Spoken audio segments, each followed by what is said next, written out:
வணக்கம். விடுபட்ட எண்ணை காண்கன்னு கேட்டிருக்காங்க. 9:27 ப்ரொபோஷனல் டு 36:216 ப்ரொபோஷனல் டு 25 இங்க என்ன வரும்னு கேட்டிருக்காங்க. இப்ப நமக்கு இங்க 9 இருக்கா? இந்த 9னா என்ன அர்த்தம்னா 3 ஸ்கொயர்னு அர்த்தம். இந்த 27க்கு என்ன அர்த்தம்னா 3 கியூப்னு அர்த்தம். அதாவது 3 ஸ்கொயர்னா 3 × 3 3 என்ன வரும்? 3 9 வரும்.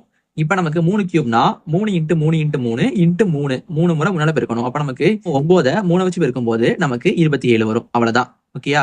இப்ப நம்ம இதே மாதிரி இதையும் பண்ண போறோம். இங்க 36 இருக்கா? இந்த 36ங்கிறது 6ஓட ஸ்கொயரு. இந்த 216ங்கிறது 6ஓட கியூப். 6 ஸ்கொயர்னா 6 × 6 6 6 36 வரும். அப்ப அடுத்து என்ன பண்ணும்? அடுத்து இதே மாதிரி 6 வச்சு பெருக்கணும். 36 × 6னா நமக்கு 216 வரும். 216 கரெக்டா இருக்கா? அவ்வளவுதான். இப்ப இதே மாதிரி இந்த 25 இருக்கு பாத்தீங்களா? இந்த 25ங்கிறது 5ஓட ஸ்கொயரு.